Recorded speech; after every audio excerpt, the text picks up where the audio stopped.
I'm so mad about the PS5. I'm so mad about the PS5. I want to have sympathy, but I don't. I think I'm actually just gonna wait. Oh my god, weird. What I've been saying. You don't have an option though, so. I know, but I don't know. I just realized how much it was stressing me out, and the fact that I woke up at 6 a.m. Before having to go to work at 11, and I'm like, I'm just gonna get a couple hours sleep, wake up at 6 a.m., and then I'll get a couple more hours of sleep after I get the PS5. No, screw that. I'm over it. I'm not really over it. If there's another release, I'm probably gonna put myself through it again. It's probably not gonna be until the new year, so. Yeah. Oh well. You want to bring us in, or what are you doing? Sorry, I was counting years. This is Tommy. This is Jacob. This is Tommy and Jacob's mixtape.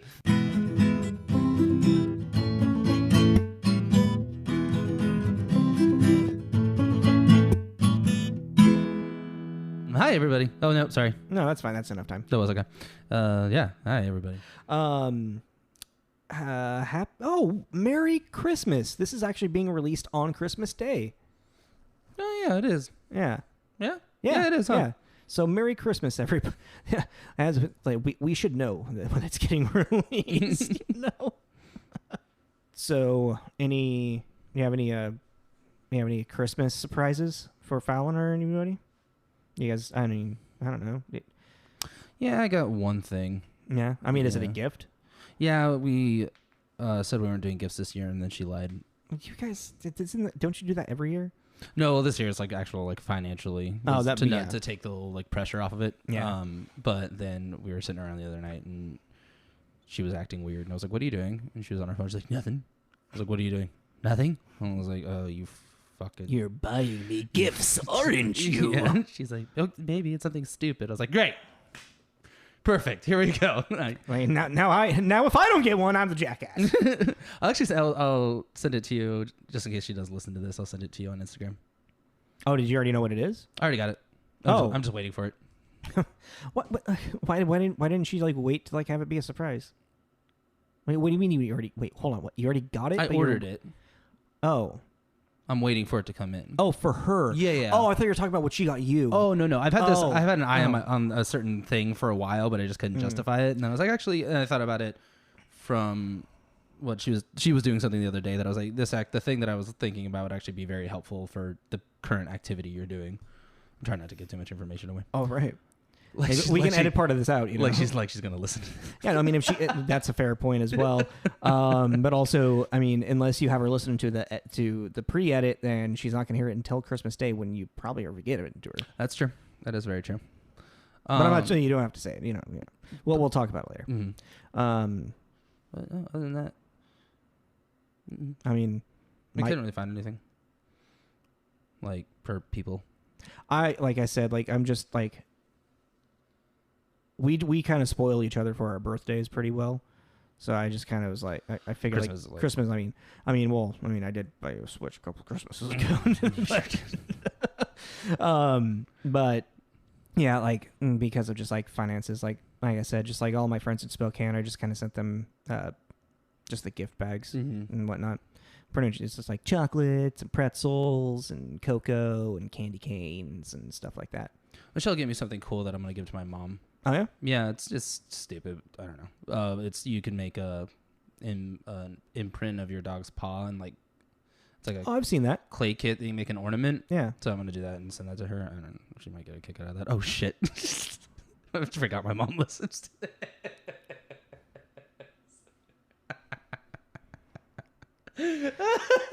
That is great. That kind of has to stay in, I think now. Oh god. Oh fuck.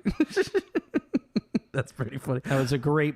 Oh my god, that's Two Bears One Cave, the live one.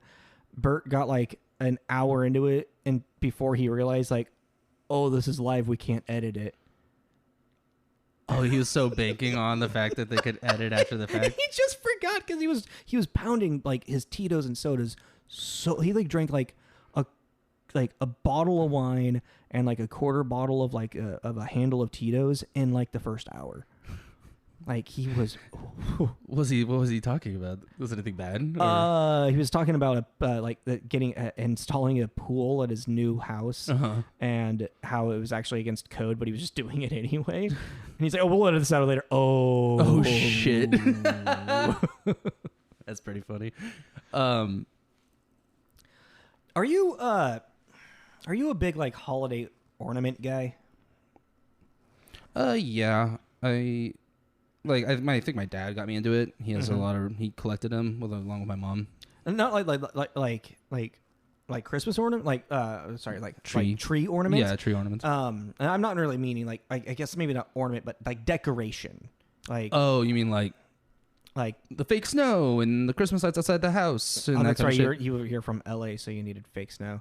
No, we never did that. But but it's like growing up in Spokane, we didn't need fake snow. It was everywhere. No, the decorations usually stayed on the inside. Just on the inside. No, just the tree. No, maybe like big house stuff or anything. Would you want to do that if you had a house? I think the most I would. I know you'd want to do it for Halloween. Yeah, no, Halloween. I would like spend a lot of time with that. I think I would do just white lights on a little bit of that, like the trim of the roof. I wouldn't go too crazy with it because certain things I just like. I don't want to shit on anyone's decorations or whatever, but I really don't. I personally don't like those like inflatable Snoopy and that shit. Oh, the big inflatable things. Yeah, I don't really like it. But I mean, it's cute if you like to do it. It's cute. Like if that's your tradition, cool. But I don't think I would. I mean, my biggest thing is I like doing the tree. The tree's fun. That's fair. Emma and Michelle were talking about this. Like they're doing this like recycle tree thing. Recycle tree? Well, yeah, it's like a Christmas tree, but it comes in it's a living tree that comes in a pot, and they drop it off, and then you decorate whatever, and then at the end of the season, you take all the decorations off, they take the tree and they go plant it. That's cool. As opposed to like cutting down and killing trees. Yeah, that's really cool. Yeah, I like that. I like that idea. As long as they can, I could still see like some people like being lazy enough where they still like the tree still dies in their living room. I just feel like you'd have to fucking try. I mean, like a lot of firs and or evergreens like that, they don't live very well. I mean, I guess like it's already like potted and growing out of it, right? Yeah, but I mean, I also I would assume it'd be a fir, but I mean, maybe it's not. Maybe it's something else. Yeah, maybe it's not actually like a Christmas tree. Those trees once it's like chopped, like that's dead. Yeah. I don't know. You can't really like replant the stump and let the roots grow back. It's not like an avocado pit. No. Or an onion. I realized you can do that with an onion. Yeah, you can do that with onions. And potatoes, obviously. Why, would you decorate your house? No. I'm not really... Did you? Really, ever? Yes. Before my dad passed away. Mm-hmm. I don't know. The Christmas spirit kind of like left me after a while through my dad passing away. But I kept my spirit through Thanksgiving alive. I am a bit of a Grinch when it comes down to Christmas. Because, I guess, like, I appreciate the festivities with friends and family and whatnot, and, like, trying to, like, organize times to be like, close with people. I really don't like the capitalism that Christmas has become. And I also don't like it when people, celebrate it as Jesus' birthday. Yeah, I mean, that's kind of... I think that... I was kind of thinking about this. Red flag! Like, people are going to be like, excuse me? I kind of think at this point it's kind of like Christmas is kind of like two holidays on one day. Yeah. You have, like, the religious aspect where you are Christian and you believe in... The pagan holiday that you stole, yeah. Yeah, and then you have the consumeristic capitalism. But even within the consumer, you do have just what you were saying. It is a time for that people just want to be around their friends and family and an excuse to eat crap and sugar and I don't know. But it's like since we've been going to these fucking malls. Oh God, you've actually ew God. I hate it. Just like I was telling Val the other day too. I was like, I don't like the obligation present thing. Yeah. It's like, especially with someone like I've done it with you. I'll be out somewhere and I see something and I think of you and I go, and it's it's July, and I'm like, cool, there you go. Like I thought of you. This is cool. I like that kind of gift giving, but I don't like this. We both do that with each other and with other people as well. And it's just like, I don't like this. Like, oh man, it's Christmas. I gotta, it's like when you have to do like secret Santas at work. Yeah. And you're like, I mean, a Secret Santa at work. I mean, if like, here's a gift card to Bed Bath and Beyond. I mean, honestly, that's what it really should be. It's just it's like here's a gift card, here's a gift card, here's a gift card. Definitely, I feel like it needs to be like the under $20 or under $25 like limit thing. You know. Yeah. Oh my god, I have so many Christmas episodes in my head. Jesus, really? Yeah, just because that's what we were supposed to do. I just tried to remember them. I didn't watch many. Oh, what? There's a Michael from The Office when he buys the iPod. Yeah, no, I was thinking about that the entire time. It's like it's a $200 present, and like everyone keeps doing the what is that White Elephant Christmas? Like which is Secret Santa, right? Yeah, you do Secret Santa, but then like you can trade your gift. Oh, you can trade it once, kind of thing. Right? It's supposed to be you only trade it once, but they have it being everyone's just trading left and right. Yeah. And then because Jim wrote the love letter to Pam. It was really cute in the teapot, and then Dwight ended up taking the teapot. And so Jim had to like hijack the letter, and we'll just keep filling. That's like the Office. That's like class. The best part with The Office. Like once Jim and Pam got married, like the show really changed, in my opinion. Like even like once they kind of got together, like because like they get together at the end of season 3, and there's 8 seasons. Yeah. Yeah, I guess they could have dragged that on a little bit longer, but then also you don't want to drag it on too long. Exactly. I feel, but like they got together by season 3, they married by season 4 or 5ish. Yeah, it's 4, and then started popping out kids. But I also did appreciate how they like changed the dynamic of Jim and Pam, because they were like the endearing like shipped couple that you're just like, oh, you want them to be together and whatnot, and then they both kind of turn into these like kind of self-righteous like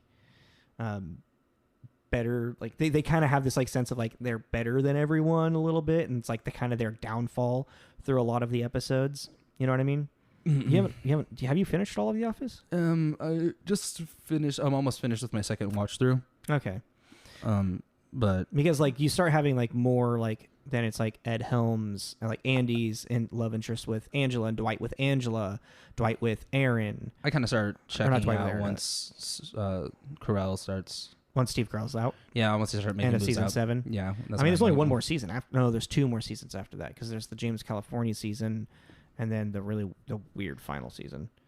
Yeah, I think actually because now what happens is I actually watch it with the Steve Carell, but once he leaves, it becomes background kind of noise to like I just kind of have it on when I'm cleaning or whatever. There's a lot of great Christmas episodes with The Office, because there's that one that's season 2 with Secret Santa. Season 3, I think that's the Michael Scott wants to be Santa, but Phyllis is Santa, or is that season 4? Oh man, did you hear that? Oh, I thought that was like your foot hitting the ground. Was that a pop on your knee? That was a pop in my ankle. Oh my lord. the microphone picked that up. Oh man, that felt good. Go. Man. Oh man, that felt really good. Okay, sorry. Yeah, there's the episode that Michael Scott wants to be Santa, and Phyllis is already dressed up as Santa. Oh yeah. And Michael just like throws a fit. And then so he like he's like, oh god, man, I'm drawing blanks on the rest of the episode. Well, actually, what I did do, I came to realize, I think that now part of my like Christmas holiday tradition is, and I guess just holiday because Thanksgiving too, is Bob's Burgers, man. Dude, Bob's Burgers is great. Like holiday like episode in Halloween, general. Thanksgiving, Christmas, Valentine's Day. Yeah, they have great just like the theme around like the season that they're in. Like they do a great job with it. Yeah. So I was just kind of like binge watching all their turkey and... I want a streaming service that allows you to take specific episodes and put them in a playlist. Like YouTube. That was you can, like YouTube. Yeah, but Office isn't on YouTube. I mean, like I want to like have a streaming service where like you can make a Christmas playlist. You can make a Christmas playlist. You can make a Thanksgiving playlist, as opposed to just like you have like the list written out and then you have to like search for it every time an episode ends, you know, just to have in the background for like some type of holiday party you might be having, and just like have it on shuffle. Like you got The Office season 2 Christmas special, and then you got Friends season 3 Christmas special, then you got Bob's Burgers Christmas special, and then you got this, and then you got that, and you know, so it's just like You know what I mean? Like, I think that would be really cool. Yeah, Hulu kind of stepped a little bit in that direction. If you go up, they have holiday. Yeah, there's the section for you to go and like explore those things. Well, even on like Feel Good Family TV or whatever, it will have just those specific episodes. Yeah. Okay. Supermart, right? Is that what it's called? Supermarket. Superstore. Thank you. Like Superstore, and then there's Cheers, and it was okay. So it's like the holiday episodes for those specific series, or like yeah. Okay. So it's kind. I could dig that. It's leaning towards what you're talking about. But like to be able to just like pick and choose, like I like my favorite episode of like even for like favorite episodes, because like for like the IT crowd. I mean, I don't know. I fucking love every episode of the IT crowd.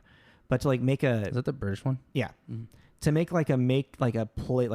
playlist, like a view list of like favorite IT crowd, favorite friends, favorite this, favorite that. And like what you were saying too, it'd be cool like if you're having a holiday party, just all these holiday episodes. Yeah, because then people will like jump in. It's like, oh, I love this episode of Friends, or I love this episode of whatever it might be, and then they can jump out of it, and continue on with whatever.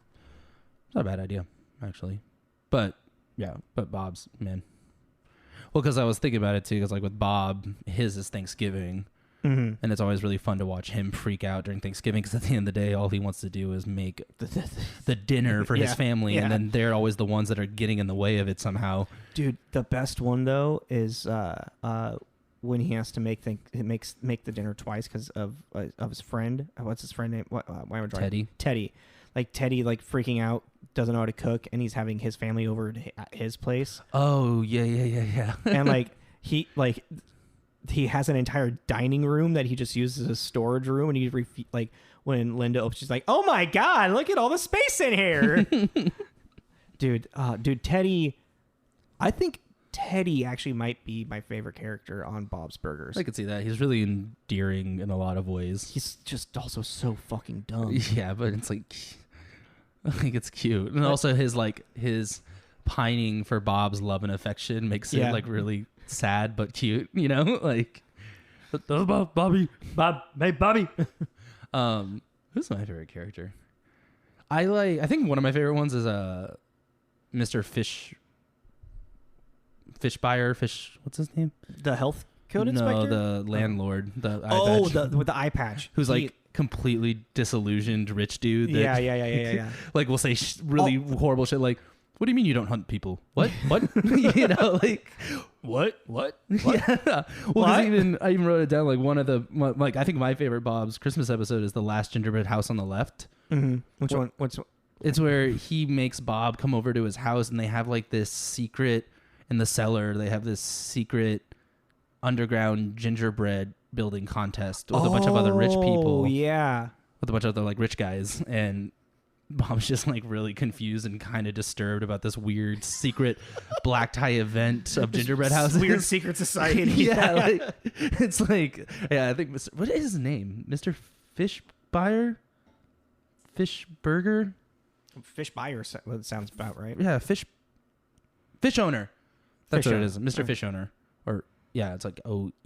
I mean, you have a laptop right in front of you. I know, but it's good for your brain. Not if you get it wrong. I think I'm right. All right. Tell us in the comments. So do you actually have a list of like holiday specials? I just wrote down a couple to kind of like, like say one thing and let it lead into the next. I just wrote down a few. Okay. A couple that I remember, like my favorite Ed, Edd n Eddy. I don't remember the Ed, Edd n Eddy one actually. Well, the Ed, Edd n Eddy one's just really funny because it's Ed, Edd n Eddy always takes place during the summer. Yeah. So you're kind of like, well, how do they have a Christmas episode?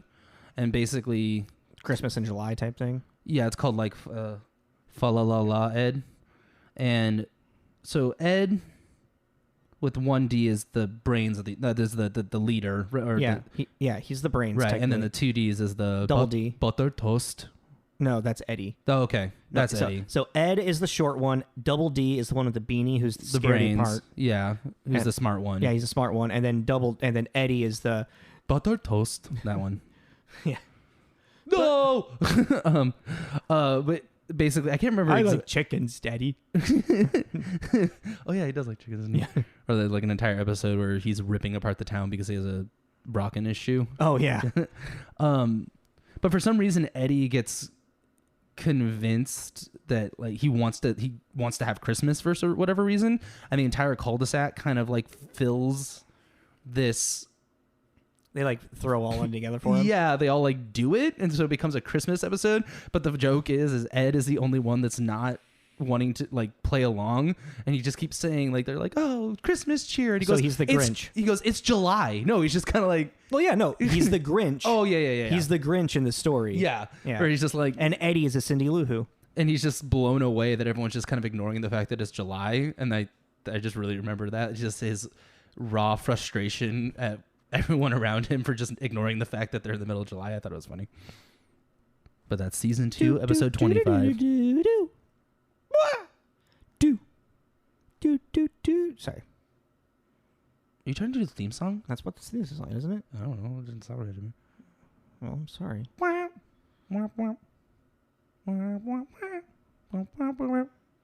No, I'm turning it into the mask now. No, that sounds nothing like it. No, that became... There you go. I was doing it with dues. Oh, okay. Oh, yeah. Yeah, that's weird. I went to...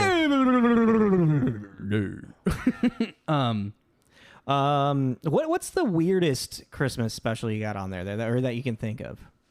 Okay, fun game. Try and guess it. Okay. Because it pertains to you and I. Really? Mm-hmm. Is it the Justice League one? No. Okay. Which that is a weird one. I don't remember that one. It's the one where like Flash like it's like there's no like conflict. I mean it's the villains and the heroes teaming up to like create Christmas cheer for people. It's a really weird episode because it doesn't feel like a Justice League episode. It just feels like 4 kids forced Christmas special. Oh, weird. Yeah. If you watch it, you probably remember it. Was it Justice League or Justice League Unlimited? Do you remember? I think it was Justice League Unlimited. Okay. No, wait. What's the difference? I can't remember now. Oh wait, Justice League Unlimited. Like that's when they already have the tower in space, right? Yeah, Wayne has built the tower. Yeah. Okay, so it's not just the 7 of them. It's now. I'm pretty sure it's Justice League Unlimited. Then. Okay. It's just like when the animated series got an upgrade. That's basically what they did. They just gave Justice League an upgrade. I can't guess. The Star Wars Christmas special. Oh, dear. I watched it last night. Really? I didn't watch it. I watched highlights of why it's so weird because I was like, I kind of remember it. Lumpy and just everything, like all of Chewbacca's family. And like, dude, you can tell that Harrison Ford is not interested being in that scene with all those goddamn Wookiees. Well, it's like, because I kind of like, I remember watching it with you, but I was like, I don't really remember it. And I looked at it was like an hour and a half long, and I'm like, I'm not sitting through because it's a variety show. Well, that's what all the critics say too. Is like it's not really a Star Wars movie. It's like a weird Star Wars themed variety show. You know who it introduced in an animated short in it? Boba Fett. That's where Boba Fett was first introduced. Oh, really? Yeah. Oh, the video I watched did not talk about that. Oh, really? Yeah, no. He's there's a short video or short animation in it. I can't remember anything about it other than Boba Fett being in it. But it was the first the first time that Boba Fett was introduced. Huh. And then that gave lore to The Empire Strikes Back. And also, I mean, if you really think about it, if you think back to Empire Strikes Back, who the fuck knows that's Boba Fett? Did they ever say that here's Boba Fett? How do we know that's Boba Fett? Like, why? How do we know his name is Boba Fett specifically? Yeah. Like, they don't say Boba Fett, I think, until Return of the Jedi. Okay, and for any Star Wars fans out there, I might be completely wrong about this, but what's popping in my head is that, or maybe it's at the end of Empire when Han Solo's getting taken away in the. Because I feel like Vader, you just called him Fett. I don't even remember him saying Boba. I remember him saying just Fett. Yeah. But if I remember correctly, is like when he was introduced, because you don't. The first time you see him is when the doors open for the dinner, and he's just there with Vader. unless I'm forgetting a lot about Empire. That's what I'm trying. No, because that's Return. Man, we're bad. We've become ignorant in our Star Wars knowledge because we think we've seen it so many times that we'll never forget it. We think we know it so well that we actually don't know it. Yeah, that we're forgetting certain things. I think we've definitely like traveled more down the lore than the actual moments in movies. Do you know what I mean? Well, because I think it's like what we talked about before. It's come up just like a handful of times. It's like what I was saying about Nightmare Before Christmas. I grew up on those Star Wars movies. Yeah. And I watched them so many times that I have a hard time sitting through them again. Oh, and I can sit through Empire Strikes Back any given day. It's like I tried to watch New Hope like a year or so ago, and I was just like, I'm really bored. Like, ooh, that's not, but that's right. I don't feel that way actually at all. There's with those. A lot of movies get that way with me, where I'm just kind of like, well, because what happens too is I start to watch it, and then in my mind's eye, I see the rest of the movie. I play the entire movie, and then I'm like, oh, well. Yeah, okay. Like next, like something else.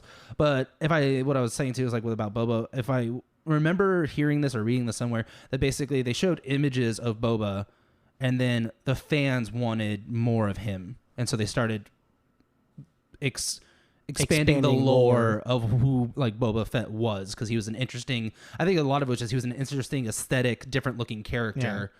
He looked like Vader light. Yeah, so I think that's kind of what happened, and then Steve was like, okay, let's get more Boba Fett action and backstory, which I kind of think is the thing. But I was watching that it was basically like a YouTube video of cliff notes for the Star Wars Christmas special. Yeah, and holy shit, I forgot how fucking weird that is.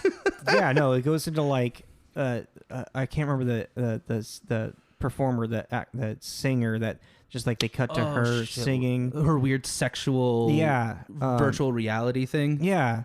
What was her name? I meant to write it down, but I forgot. And then it's so weird. Literally all of the scenes with Chewbacca's family are just like, because like Chewbacca's family just looks so much more humanoid in some weird ways. I don't know. It is such a very strange thing. Well, then that's also like what you're saying about like Harrison Ford. Harrison Ford clearly doesn't want to be in it. Yeah. Mark Hamill, you can see. Mark Hamill, what is up with his makeup? Do you think there was ever a moment as they were doing that Christmas special, because this is before they were filming Empire, because they did. Yeah, it was like a right in between. Like 77. Could you imagine? Like, do you think how many of them like Harrison Ford calling up Mark, be like, "Hey kid, I don't know if we should do this next movie." Well, that's what I think is really weird. I find it so weird that the first one came out and then they did a Christmas special and then did the second one. Well, do you know why there's that weird? Because the first one was it was the biggest hit, probably the biggest hit of the fucking century, dude. Like Star Wars, when it came out, it changed cinema. It the way that people wanted to go to movies so much. Well, yeah, but also, could that have killed it? The Christmas special? Yeah, could that have put like a coffin lid on it? There's a reason why George Lucas has refused to let it be repurposed anyway, because it was Diane Carroll. That's her name. Thank you, Diane Carroll. I wanted to say Diane Sawyer, but I was like, so wrong. And B. Arthur's in it too, which I think. Yeah.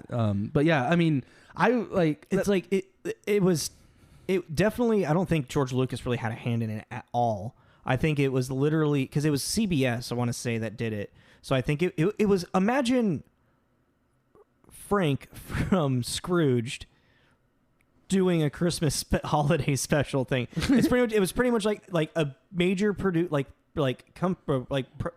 company just trying to put on this really weird. I think it was live too, actually. Now that I think about it. Well, I mean, there are 5 writers, which it's never can be a very bad sign, and then 2 directors. One said uncredited, but I guess got fired. Yeah, I don't know what happened there. But yeah, so basically 2 directors. He had his own Scrooged moment and saw the ghost of Christmas past and present, like, which is yet to come. He was just sitting there, and they got to the scene with the sex AI, and he was like, "I'm out," and he walked off stage. Like, isn't this supposed to be a family thing, yeah, guys? Well, because even all 3 of them, Mark Hamill, Harrison Ford, and Carrie Fisher, like Carrie Fisher's part was really weird. She was not Leia really at all. No, it was really. Like, they also play into still like how Luke and Leia might be an item. I think it's been I haven't watched it. Was the last time that you watched it was with me? Did we watch it together? Yeah, we did. I think we might have been living together. We might have been when we were living together. Oh man! Because I remember what happened was you were like, was it you, me, and Ben watching it on YouTube? Wasn't it? Yeah, we found it on YouTube. Yeah. But one day you were just like, oh yeah, that reminds me, whatever the context was of the Star Wars Christmas special. And I was like, that's right. You had no idea that existed. What the hell are you talking about? And you're like, oh, I know what we're doing later. And then you made me sit through that entire fucking thing. That's right. Oh man. But yeah, it's one of those. If it was kind of late, I was actually thinking, I was like, I might actually rewatch this, but I don't know. It's hard. I think actually a couple of years ago I tried to watch it at Mario's on my phone. Mm-hmm. I think I was just showing someone like the clips from it, and they're like, I don't know what's happening in front of my eyes right now. I'm like, madness is what it is. It's pure madness. When you open up again, you should put it on the big TVs. I probably could. Oh, and I'm sorry, it's Life Day. That's right. They're celebrating Life Day. That was a weird echo. Yeah, because they don't. There's no pagan holidays in space. There's no Christ. They don't believe in Jesus Christ, guys. They believe in the Force and ghosts. Think about that. They're not ghosts. I don't know. They specifically say Force ghost. Does anyone in the movie actually ever say that? Pretty sure that. No one ever acknowledges it. Like, you'll see somebody, but then you just gotta just kind of wave, you know. And then, like, even at the end of Return, yeah, right. He's staring at them. It's like Luke just turns around. He's like, "Oh yeah, I'm used to this now." Because Obi-Wan just comes out of nowhere as a ghost, and Luke's just like, "Obi-Wan, have you been there the entire time?" And then Leia just kind of like, okay, and like, but could she see them too? Yeah, probably. Or maybe they generally project it for Luke to see. I don't know. That's the thing. I don't really know how the ghost thing, Jedi thing works. And how come it's only Jedi? Why do you never really see a Sith? I don't think it's part of the like Sith. Well, it's like Jedi's really can't. I mean, they could do the Force lightning, but channeling the Force lightning makes you Sith in a way. You know, that's like a Sith move.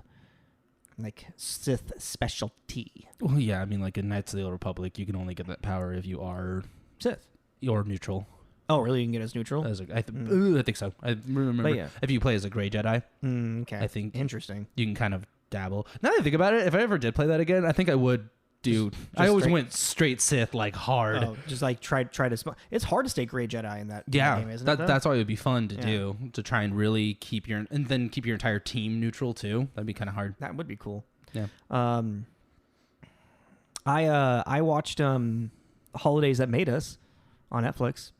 Oh shit! I totally meant to watch that. The Elf in Nightmare Before Christmas. Yeah, just Elf in Nightmare Before Christmas, because they already did, out of the movies Who Made Us, they did Home Alone a year ago or 2 years ago. I mean, Home Alone is John Hughes, obviously, you know, and that's okay. So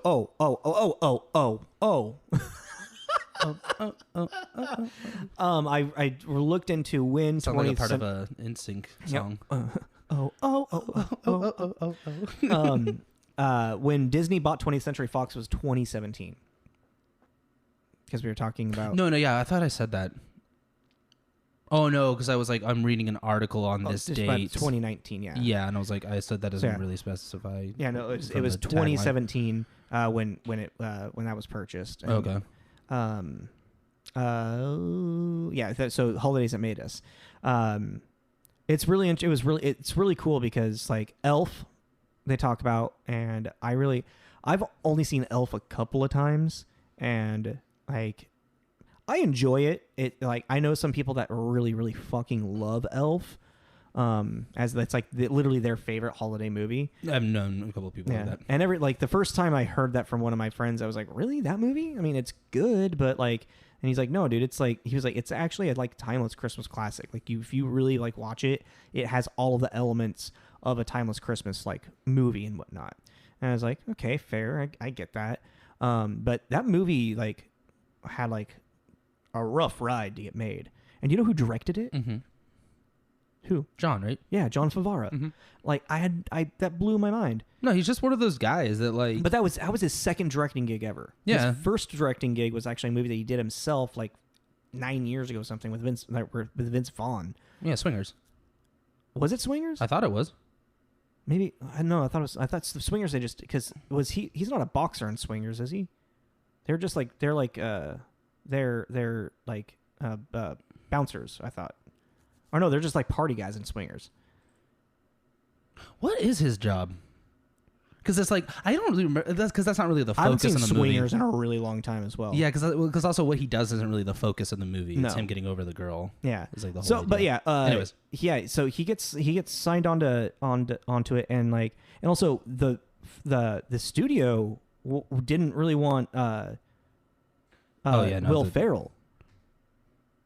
Yeah, no, he did not do Swingers. Yeah, some guy named Doug. Yeah, just the studio's just like this is before Will. He wrote it.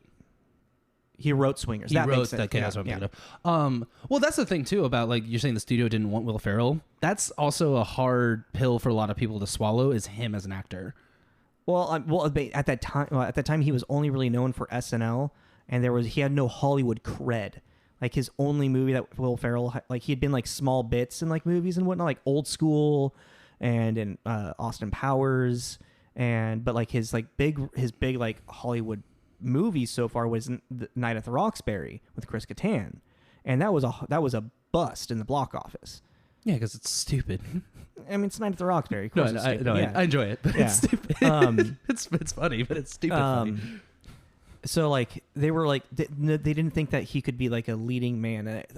They wanted someone else. They wanted someone more like serious that to play the role. But Will Ferrell was like attached to it. Like we are not doing this unless it's Will Ferrell type thing. And then John Favreau got signed on, and like I don't want to like spoil the entire like episode because it's really really cool. And also John Favreau, I was watching the Mandalorian behind the scenes stuff from season 1, and John Favreau like has changed the way that movies are getting filmed nowadays. What do you mean? So he directed the live action Jungle Book and the live action Lion King, which both are kind of meh. But what he learned about like how to like film like VR in a way, he transcribed into the Mandalorian. So like when they're filming the Mandalorian, they're on a sound set, like they're not outside, which blew my mind because like those like that the scenery is just amazing and everything. It's literally this like entire like pixelated, like imagine this room having like just like the walls come alive into a scenery. And it's so clear and so crisp that while you're filming it, it looks like you're in that scenery. It's amazing. It's mind blowing. Like the actors can see it. Yes, the actors see the scene around them. It's not a green screen or anything. It's like like those rooms in Star Trek. Yeah, that's a good way to put it. Yeah, you're describing like the holographic and rooms. Like he discovered this by like sorry Star Trek fans, I don't know what it's called. He discovered this by like using literally like Oculus and like VR technology on practicing on like how to record like scenery through like a digital like masking. I don't know. It's like a lot of it's like over my head, but like I highly recommend. It's like the 3rd episode on like the Mandalorian behind the scenes stuff on Disney Plus, and it really just like it blew my like. He literally reinvented how to make films again, like how to do special effects in a specific way. Like it's so crazy. And of course ILM is like, involved with it because like they do everything Star Wars, and like it's been ILM has like been like the leading force in innovation and like filmmaking and for so long that's like they're gonna pretty much eventually create a way for us to just live in the movie. Like I wouldn't be surprised. Well, that's what's also kind of cool in a way of that. Now that Disney did acquire Marvel, and now that Marvel's all their series are coming out. Yeah, that's really. How do you feel about the Star Wars series? Like all of the ones that were announced, like the Bad Batch, and the one I'm most stoked about is Obi-Wan. I'm so stoked for that too. Only because if you remember, and folks listening, what did I want Star Wars that I thought was never going to be made? A great Purge series. Oh yeah, and this. It's going to have to touch base on that. No, especially if they're bringing back Hayden Christensen to be Vader. Well, even, I mean, him and well, I mean, if they're bringing back Vader that's what I mean. Yeah. They're bringing back Vader after Obi-Wan has exiled himself. Yeah. They have to talk about the Purge. Yeah. And they got to show Vader. They better show Vader doing something. They kind of brought up a interesting point that... he's going to remember to have the high ground? Yeah, of course. No. That there's probably going to be like kind of like they might bring back that whole thing that like Kylo Ren and Rey, that was her name, right? Yeah. Rey, the main protagonist. Rey, yeah. From the sequel series and how they were able to like telepathically link and like communicate, like through the Force. Yeah, well, they're related. Right? No, what? No. Aren't they? No, in the movie, she's the granddaughter of Palpatine. Right. Stupid as fuck. And he's a Skywalker. She was supposed to be a Kenobi. Like, that was actually legit said. Yeah. Like, that she was supposed to be a Kenobi. Well, the reason I was going to be like, well, I mean, why do you have to, you don't have to explain that. Jedi are... Force-sensitive people are able to. Yeah, but they had never really shown that in the Star Wars lore before. But I'm not saying that they're going to explore it, but explain it. But it's definitely like I read an article where it's like there would be kind of a thing to show that this is a thing that has happened and it's going to possibly happen with Anakin and Obi-Wan. Like, do you think or Darth Vader and Obi-Wan? Like, could you imagine that? Like, them actually just like having like private conversations occasionally. Like some through space and time kind of like thing. Yeah. Yeah, but then that opens up like a whole world of questions. That opens up. You are my brother. Get over it. I just feel like that opens up a lot of questions to like, well, then why was it so hard for Vader to find Obi? Yeah. And I don't know. But that's the thing. Like, I'm not gonna focus too much on it because there's a lot of things in Star Wars that don't make sense, really make any sense, and you just kind of take them for face value. You're like, okay. Sure. We might as well call it side banter, like side Star Wars. Why? Because we talk about Star Wars so much. Just since the Mandalorian started coming out again. Well, I mean, we're probably gonna get into the Mandalorian, but really quick. I'm excited for the What If series on Marvel Disney Plus. What is that? It's the you remember the What If comics? Like What If? Oh, I didn't know they were doing a series on that. Yeah, they're doing an animated series. Oh, that's cool. Yeah. Oh, cool. Like, what if instead of Quell getting picked up by Yondu, is that his name?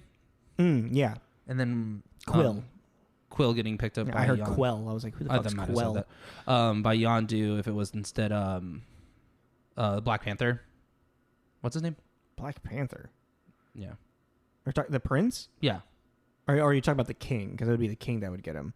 No, the prince when he was a kid. Oh, interesting. T'Challa.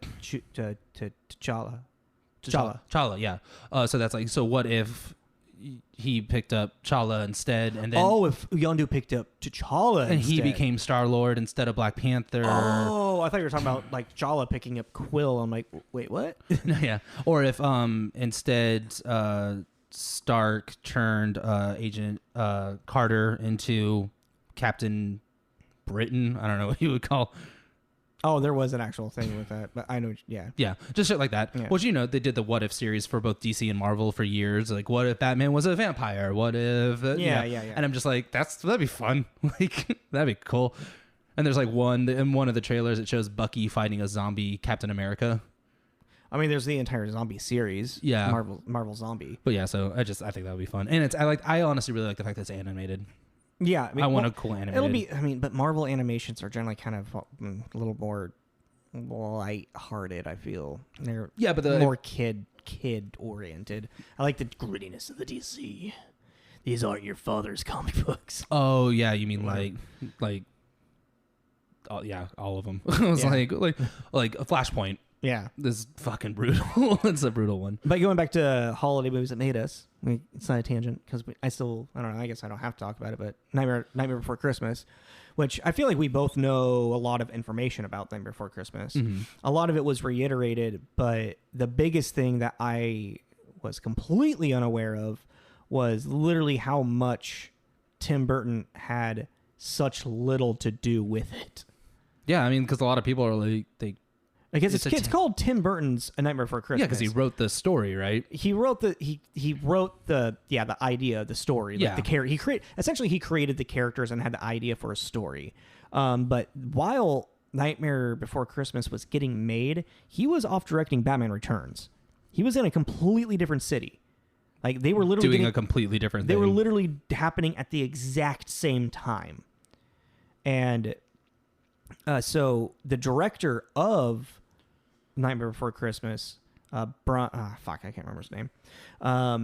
He was also like actually working on Batman Returns with Tim Burton for like the first half of Nightmare Before Christmas till finally Tim Burton's able to move things around and get him over to where they were making Nightmare Before Christmas in a Disney studio. And it was actually supposed to be a Disney movie. I forgot about that. Henry Selick. Thank you, Henry Selick. Wait, I'm sorry. I was looking that up. Repeat that for me. It was supposed to be a Disney movie because it was made in a Disney studio, and it is a Disney movie. It is technically now, but when it was released, it was a Touchstone movie. It was Touchstone, yes. Why do I remember that? Yeah, that was like I forgot about that. I thought at some point that Disney had bought just the rights of like Touchstone and whatnot, but no, Touchstone was actually a sister company for Disney for them to release a little bit more like off-colored, like non-kids movies things. Yeah.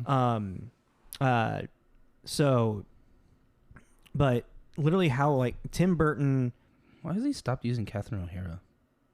I don't know. Maybe she's wanted to stop working with him. Just realized. Or he met Helena Bonham Carter. I don't know.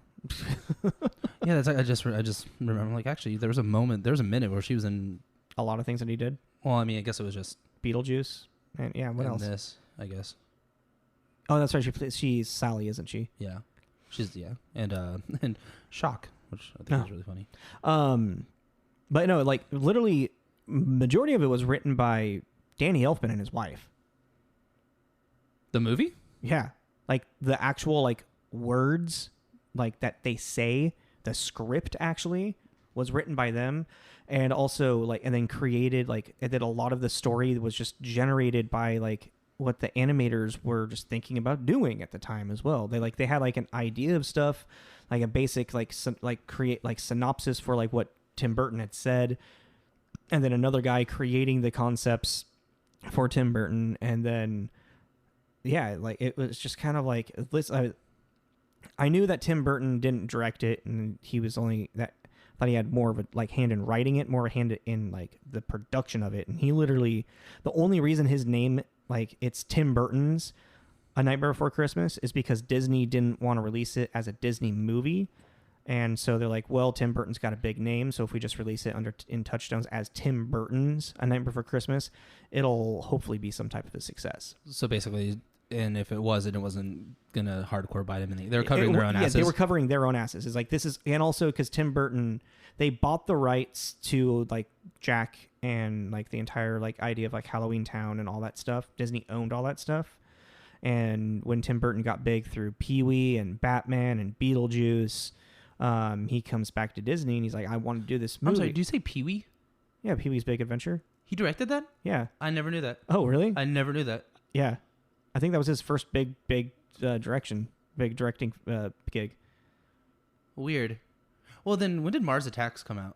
I was like 96. 96? Okay. Yeah. That's fine. I never knew that. That's funny. Oh, you're like, did you say Pee-wee? Yeah. I'm like, what? But now I'm like thinking about the movie. I'm like, I kind of see that now, actually. His weirdness in it. Yeah. But yeah, so it was just kind of, it's really, they're both really interesting episodes, and a lot to learn from them. And it's like it is kind of a shame, and they kind of bring it up how much like as soon as Tim Burton's name was put at the beginning of the title of it, Tim Burton's A Nightmare Before Christmas, everybody that was involved with the production of it, like the director, the writers, even Danny Elfman, they just lost all they were just like swept away under the rug because Tim Burton's name was, like in his shadow kind of thing. Exactly. They were lost in his shadow because it was like all of a sudden because I thought for the longest time that Tim Burton directed it as well, and I knew that he had created the characters. I always thought he had more of a hand in the writing of it. And there's also some horror stories about him like having freak outs about like how like certain designs look and whatnot. Like he kicked a hole in the wall. He started like smashing up like an editing machine. Like whoa, wow. I just every time I talk about Tim Burton, I just think about that college humor. Oh yeah. Danny Elfman, what do you got for me? He's almost coming off like a Gary Busey, like he's just here we are. Kind of. After the stories I just heard, yeah, it's like fitting. Yeah, that's funny. Well, it's like that's like one thing I really want to make clear too is like I think Nightmare. I've said like I can't really watch it. I think it's a great movie, and it also really, for the time and place, it did really cool things. It did, yeah. And visually, like it's unfortunate that for its release that it was ahead of it. It was too ahead of its time. Like in really like animation like had never really been done like that before. That's what I think too. Is a lot of people. Was animation been doing like that, but like I don't know, not like that. You know, well, that's the thing too. Is like it's kind of just like when it comes to that stop animation style that you can do, especially back then. I think it was the first feature-length stop animation movie. Which is like, well, and then just like of that scale, to do a stop animation of that scale with that amount of detail and the amount of work that it takes to do such a thing, people don't really think about a lot of the time. Yeah. And it's like, that is a huge undergoing project to do. Oh, yeah. That you need to have some crazy patience and a great eye for detail to do it. Like, and like I back in the day did attempt my own stop animation, which is nowhere like that scale, but just even for to try and do a 30-minute segment of just one character punching, like it took 30 minutes. No, sorry, I misword that. Just trying to get a character to punch another character, taking half an hour, and then putting it in the scale of full musical numbers with the full range, and anytime I do watch, your brain start to hurt? Yeah, like anytime I do watch that movie, I do think of that and just how crazy it is to think about the fluidity of the movements. Yeah, and I mean, it's great. It's fantastic. That's why it's still one of my favorite movies. Is a Fantastic Mr. Fox. Oh yeah, love that fucking movie. But yeah, Holidays That Made Us on Netflix. Sponsor us, Netflix. We talk about you. You owe us $5. You owe us a fucking deal. Give us a comedy deal. I don't know. Do you have any other holiday things, specials you want to talk about? I feel like no, not really. I mean, I did start reading Krampus the Yule Lord again, which nice. a book. But I mean, if y'all haven't read that, that's fucking great. Oh, I wanted to watch Fat Man. I forgot about that. Oh yeah, I've added that to my list. I finally saw what you were the trailer. Yeah, looks fucking weird, doesn't it? Looks awesome. Like it get the beaver. That's kind of like the vibe it gives me, but like a Christmas one. Yeah, but it's weird. I can't. Yeah, it's like I can't tell if this is gonna be like if it's meant to be like it's definitely gonna be kind of funny, but like is it meant to be funny? Like it's meant to be fun. Like it's going to be weird. Yeah. All you can then go off of, is it going to be good weird or is it going to be bad weird? That's fair, yeah. Because but do you see how I was talking about? I was like, they finally fucking made it. They made the night the reindeer died. And it's just like for me too. It's weird to see Mel Gibson back after his huge racist rant. Everything, you know. Yeah. Because I mean, did he do Apocalypto and then the rant, or is it? Yeah. Okay. Because it was like, or they may have happened around the same time. Because he was doing the movies. And then he kind of disappeared kind of from the mainstream for a while. And then he kind of started getting into the directing field, kind of like along with like Clint Eastwood. Because he did a Passion of the Christ was his first. No, that wasn't his first directing. I think that was his biggest one. That was I think the first one that he directed without him in it. Because I'm pretty sure he directed Braveheart. But I know he directed The Man Without a Face. I think that may have been his first directing credit. That's a weird movie. Well, it's just like with him too. He basically disappeared from the public eye, not being the lead in movies, but then he started doing his director thing, and then he just kind of disappeared. Well, I mean, he disappeared after that racist rant. Yeah, I don't think he actually really had a public apology for. Let's see. So Apocalypto, Passion of the Christ, Braveheart. Man, what is The Man Without a Face? His character is like a guy who like has like a severe like burns all over his body from like trying to save his wife from a burning building. And this kid is entranced by, I don't know. It's a weird romance story, coming of age story. I don't know. It's kind of got like a To Kill a Mockingbird, Boo Radley feel to it. Okay. Do you want to switch over to The Mandalorian as we? We haven't talked about Star Wars at all. Let's talk about The Mandalorian. I love that idea. Or do you want to like not talk about The Mandalorian this week and just talk about all of it on our next side B? Because next side B will be the second season will be done. Because what was this episode? Oh, this was the. We got the two episodes. There was Dude, that was great. Bill Burr was great. Yeah, we can talk about it. Yeah, we'll talk about it. And we'll talk about the season finale at our next side B. Because, we had so there's the episode where... You need to remind me about the episode before, though. I totally watched it, but for some reason... I was just about to tell you. The episode before is when Din Djarin takes him to the Jedi planet, and Moff Gideon, sends the troopers down there, and, it's the reintroduction of Boba Fett. You're going to sneeze? Oh, no, I lost it. Damn it. That was very interesting to watch happen. It's pretty much the reintroduction of Boba Fett. The thick boy. I've been seeing a lot of memes about how he's older and he's an old man. He's bigger. Bigger. I think it's so stupid and fucking rude, but it's it showed Mando, he protect, and then young Boba, he attack.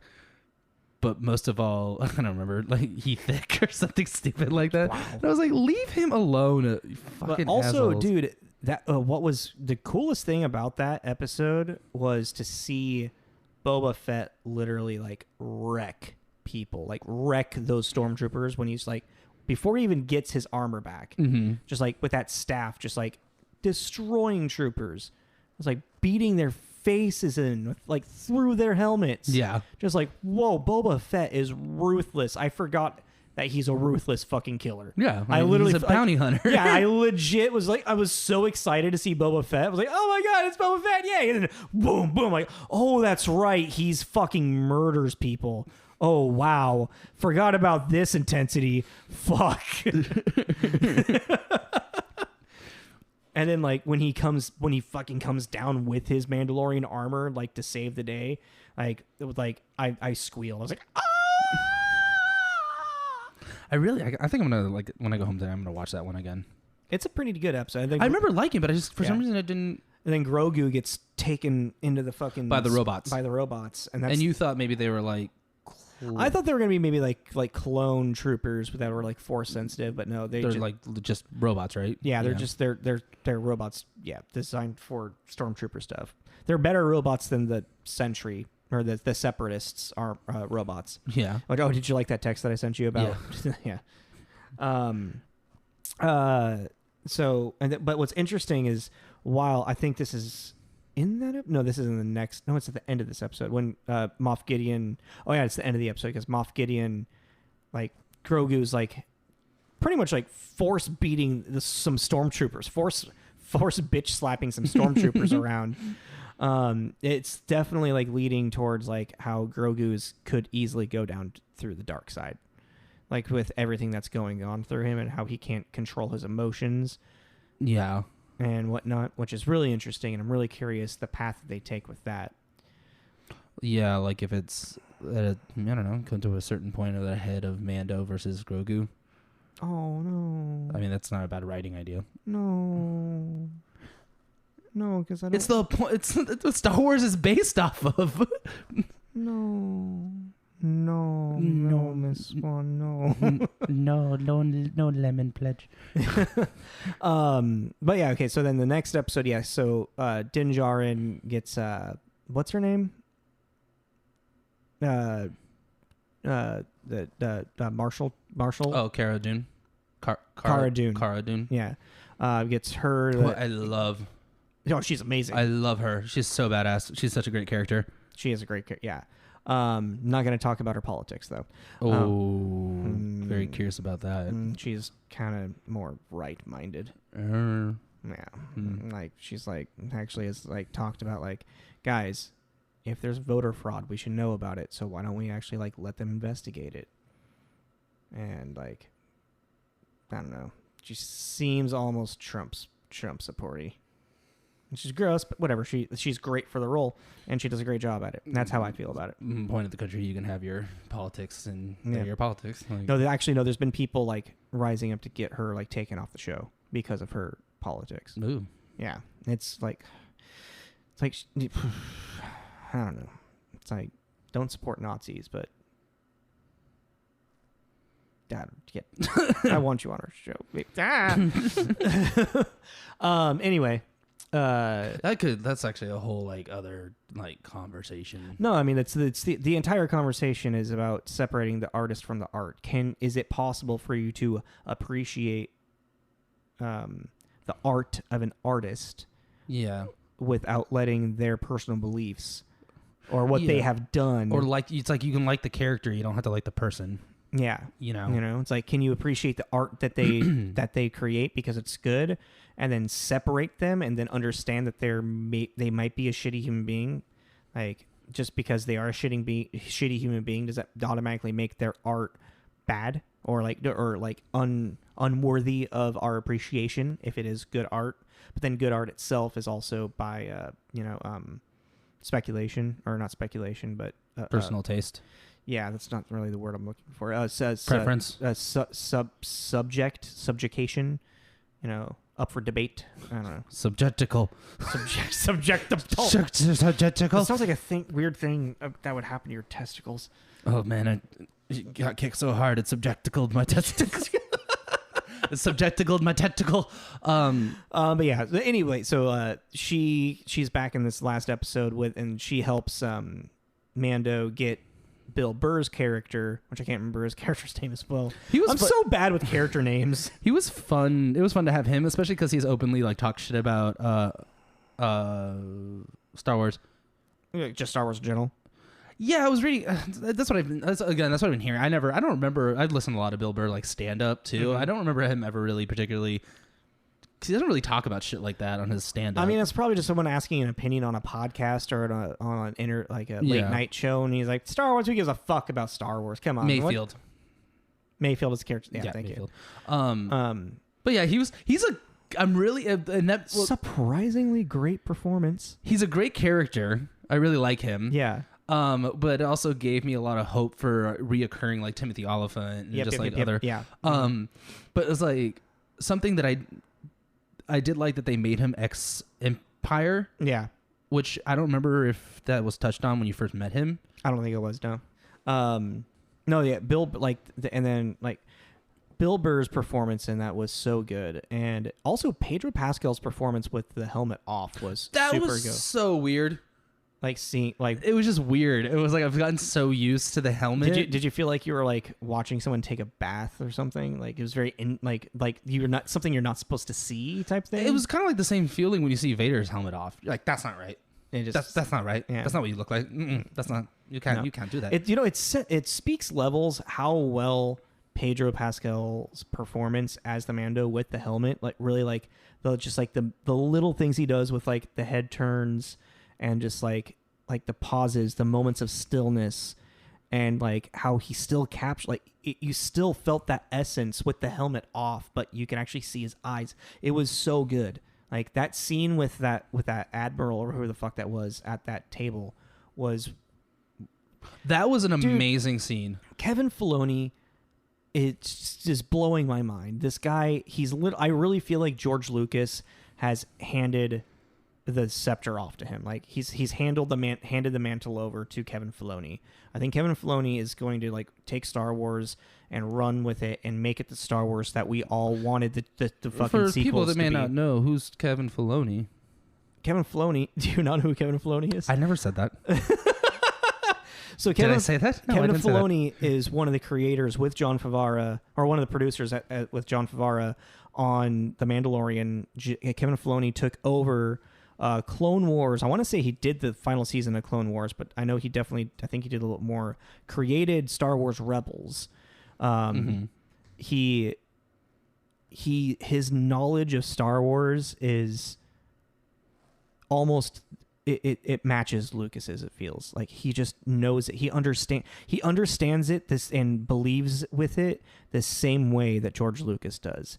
I was watching that Mandalorian behind the scenes thing, and Kevin Filoni, he's talking about Star Wars and how it's a film about family. It's a story about family, and just how like passionate, like calmly passionate and just precise he's really talking about these moments with these characters from the Phantom Menace to all the way to Return of the Jedi to Empire to like he understands it, and the way that he articulates it it gave me goosebumps. I was like, this guy gets it. He knows Star Wars. He met with George Lucas for starting like Star Wars Rebels and all that stuff, and like when people, if they can't talk to Lucas, they'll come ask him. Yeah, like it just blows my mind. This guy is amazing with Star Wars, and he's gonna be like one of the like headrunners for all of these future spin-offs coming off. Like he wrote the final episode, like the 4-part final. Did you watch the final season of Clone Wars, where it actually goes into the Great Purge? No, like when Vader is around. And so no, it's the end of Ahsoka's journey. That's the end of Clone Wars. I jumped back into Clone Wars once Maul got reintroduced. Okay, so it's that's middle. So I think that's season 4, and that's 5. where I'm going to continue watching from. Honestly, don't watch this final season. But I like Darth Maul. No, Darth Maul's in it. I know, but I want to know what happens. He has this like brother. Oh man, I because I know what you're saying, but I was just like, I just want to know. I just want to see this, because like you can watch this final season, and still go back and watch the rest of it, and it's not really like affecting much. Ooh, and it's on Disney. It's all on Disney Plus. But like it's 12 episodes. The last 4 episodes are kind of like, you could actually put them together as like a hour and 40-minute movie.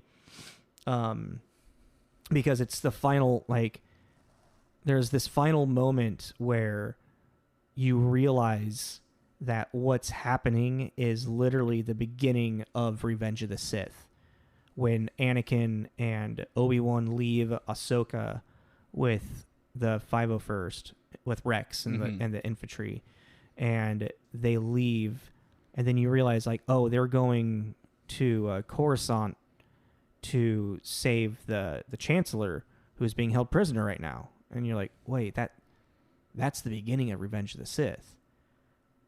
And then you see being held prisoner right now. Oh, with Grievous. Yeah, with Grievous and Count Dooku. Yeah, okay. Yeah. So they're like, oh, so they're leaving to go do the beginning of Revenge of the Sith, and then there's still like 3.5 more episodes of Ahsoka's journey, going up to Order 66, and what she goes through with that. And Maul's a big part of it as well, and it's so good. And the Mandalorians, it is so good. Ever since Fallen Order, they definitely need to show more 66 moments. Yes, because they're just so intense, and dude. they're just crazy. I mean, I'm getting chills just thinking about the moment in the end of Clone Wars. In the movie, when the Order 66 happened, I totally cried. Oh, dude, it was heartbreaking. I tear up every time I see, like, when it's like, if I'm watching a Star Wars thing and all of a sudden I see like that blue the hologram, and I just see like the Emperor now recognized as the Emperor, do order execute Order 66. I was like, you'll get there, buddy. You'll get there. Execute Order 66. I just like immediate Order 66. I immediately tear up and just I feel a piece of the Force die with me. You pull. Sorry, I'm making so much noise right now. A little Yoda. Huh? Like Yoda when he feels it. Yeah, I mean, even just thinking about it now is making me tear up. Well, because even Revenge of the Sith 2, the final like interaction between Anakin and Obi-Wan gets me to this day. Oh yeah, dude. It's so emotional. But just jumping back into the Mandalorian, I loved it. They got Richard Brake as the officer.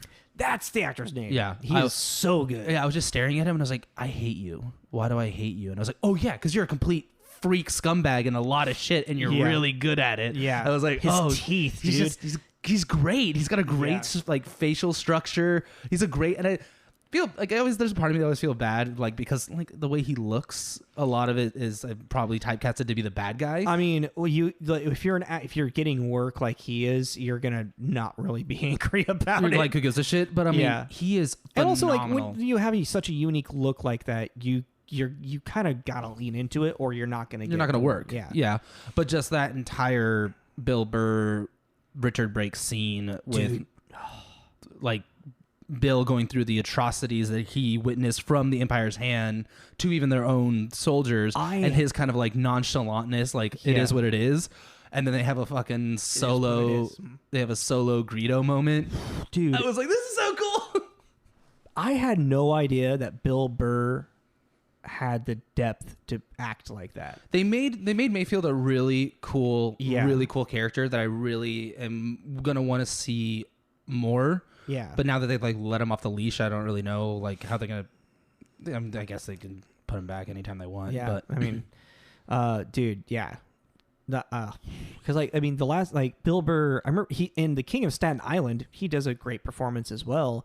But that movie, it's a Judd Apatow movie, and it was like. There's a lot of depth in Judd Apatow movies. I mean, he's one of my favorite directors of the modern of our modern generation. But like it's like, dude, that was some intense acting from Bill Burr in that scene.